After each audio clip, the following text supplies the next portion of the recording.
Well, the Big Four contenders in the Eastern Conference all cruised to wins last night. The Bucks have the best record in the NBA, but according to odds makers, they have the second best shot at winning the East. They trail the Raptors, who are on a 6-game winning streak, and added Marc Gasol at the trade deadline. The Celtics and Sixers have the next best odds to win a conference that has been dominated by LeBron for the past 8 seasons. So Brian Scalabrine still joining us in studio, but we are going to start with you, Chris, on this one. With LeBron out of the East, who's the team to beat? I think the top of the East is great. In fact, I would argue that after Golden State, the next maybe 3 best teams, Toronto, Milwaukee, and Boston, are in the East. So it's a lot tougher this year. I think all those 3 are like this. But if I have to pick one, and I don't put Philly on their level, I think there's a notch below. Even after the trade? Yeah, because I don't think Simmons and Embiid are ready mentally to win at a high level. I don't think they can beat Boston. I mean, you've seen it now. They're 3-17 against Boston in the last 20 games. And I just think they get out-executed and out-grinded and out-coached down the stretch of those games. But if I have to pick one team in the East, I'm going with Milwaukee. I'll give you a few things. They got the best player, I think, in the conference in Giannis Antetokounmpo. They play defense. They do it all. They play defense.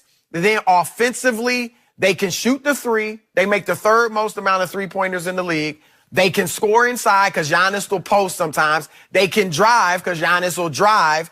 They are the only team in the NBA in the top 5 in defensive efficiency and offensive efficiency. I look at Toronto. I like them a lot. But I don't know if Kawhi is just sitting out for rest, but now they're talking about a sore knee. Maybe that's just something they threw out there. But he's missed 16 games. I wonder, may he have to miss a playoff game here or there. I look at Kyle Lowry, too. His body seems to maybe be breaking down a little bit. Boston, I think their biggest challenge is the internal kind of squabble of, are we Kyrie's team or are we this egalitarian, equal opportunity group where everybody's doing their thing, and are the young guys fully buying in to Kyrie as the leader and number 1 guy? So for those reasons, I like Milwaukee. Look, they have the best road record in the NBA. This team is, and Mike Budenholzer is a good coach. Remember a few years ago when he took that Atlanta team to 60 wins, they didn't really have a perennial all-star other than Al Horford. So they've got all the boxes checked. I won't be surprised if Toronto or Boston wins it, but I'd pick Milwaukee. See, I love Toronto only from the standpoint of, A, 13-3 when Kawhi is taking his rest. So it's not just about him and they have other people contribute. And number 2, Kawhi brings you that experience that a guy who won a championship, who won an MVP, who in the big moments, there's no question where the ball's going and what you need to get from him. So I like Toronto. And all the points you made about Milwaukee's fine. I'm just not sure in the big game, in the big moment yet, that he's going to be that guy. You got to look at growth. Like, when you're looking at these teams, who is going to grow the most in the playoffs? Who's going to raise their level? I think that's an easy one. We all can probably agree that Boston's going to play a lot better in the playoffs than what we're seeing right now. I agree. Milwaukee, I'm just not sure they're going to take another step. For all the things that you mentioned, man, they're great on defense. They're great on offense. They have Giannis, the inside scoring. Great on the road. Can they raise their level? The Atlanta team that you mentioned with Budenholzer, they were good, but they got beat up by the Cavs, and it wasn't even close. They never raised their level. So I look at that Bucks team, and I watch, and you're right. They are the team in the East. They have not won a playoff series. That group have not won a playoff series. They're that team where I'm saying, here comes the playoffs, and they're going to beat up on that first-round opponent. But if they're a 1 and Boston's a 4 and they get out and they have to play them in the second round, I'm not sure I'm taking the Bucks in that series because of things that we talked about earlier. Giannis is unbelievable. Probably the MVP if the game was only 44 minutes. The last 4, I'm not sure about. He plays so hard. What does he go to? The game gets tougher. It gets physical. Where is he going to go the last 4 minutes? The Celtics are going to Kyrie. The Raptors are going to Kawhi Leonard. I know what's going to happen in the last 4 minutes. I don't know what the Bucks are going to do. They're going to go to more ball movement. They're going to go back to the Mike Budenholzer Atlanta team. They struggled in the last 4 minutes, too. So when I look at Milwaukee, I'm not sure that they're going to raise their level as much as I think Toronto will. By the way, Siakam, career high last night. No one ever talks about him, most underrated player in the league. And then Kyle Lowry, been there before. He'll be fine. So who's your pick? Toronto?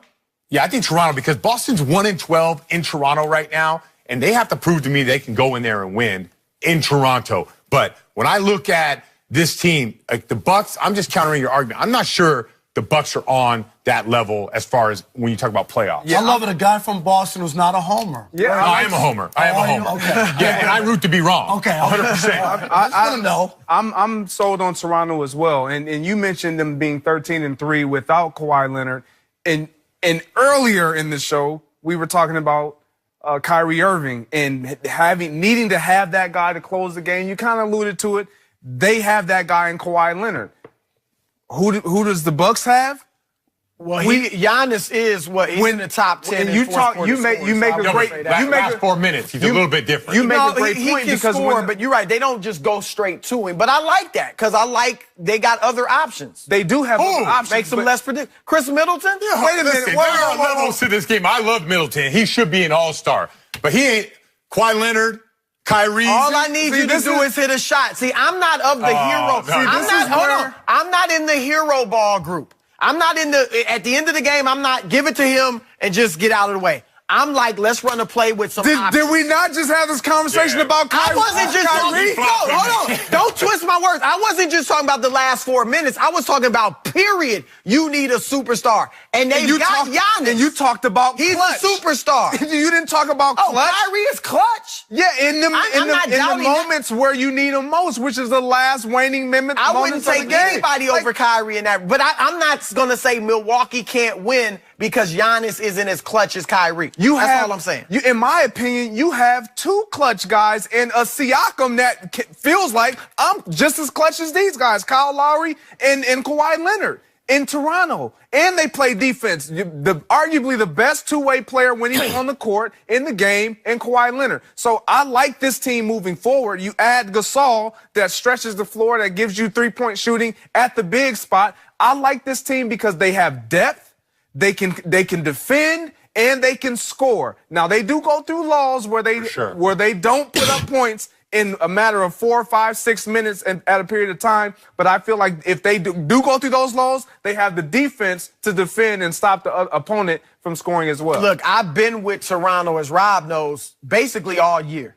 I'm a little concerned. And again, maybe Kawhi is probably maintenance. And he came out of San Antonio where that's what they do. They sit you out some games. So maybe that's all it is. But I'm just a little bit concerned at that we're this deep in the season and I still see him sitting out these games. And I think Kyle Lowry, if you look at his production, it was higher early than late. And he's not been great for the most part. He's had his moments in the playoffs, but he hasn't been great for the most part in the playoffs. And by the way, I know it's regular season, but Milwaukee's 3-1 against Toronto. They're 5-2 against those other top teams, including Philly. Things get a little tighter when the playoffs. No, you're right. And you make a good point. You're right. I mean, we know Boston's going to raise their level. Toronto probably will. We have yet to see it with Milwaukee. They got Kyrie, they got Kawhi, and Danny Green, champions. So Milwaukee's got an uphill battle, but I like I'm interested in your take on this. Kawhi Leonard is sitting out because I think it's a concern, too, personally, from a fan, not knowing how things go internally.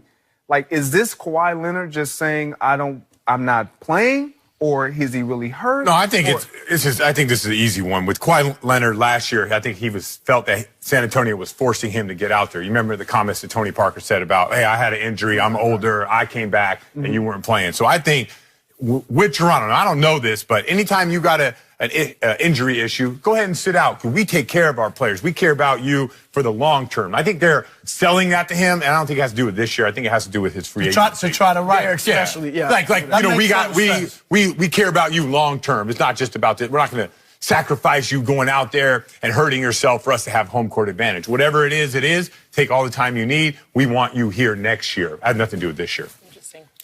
All right, guys. Why did we not talk about Philly? They made that trade. How can we not talk about Philly? Bring them on. Well, this is my problem with Philly, and I pull for Philly. Like, I would love to see them come out. I don't think they have a leader yet on the court. I think Butler's deferring a little bit, and he's had problems in leadership. They got Tobias Harris pretty much nothing. Right? No. So how is that not? How are you adding an all-star? You got 4 guys. And not They've upgraded talent-wise, but have they upgraded between the eyes, the ears? I mean, that's my only question. I just don't think Ben and Joel are ready yet. We brought up the other night against Boston.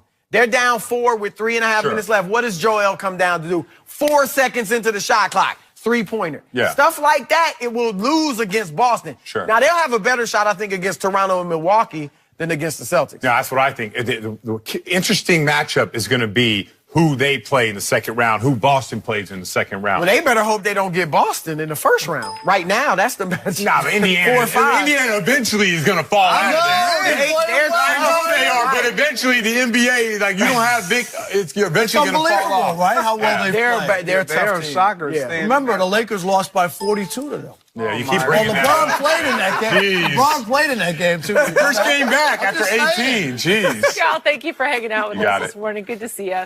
Russell Westbrook said he pays no attention to his haters. Do we believe him?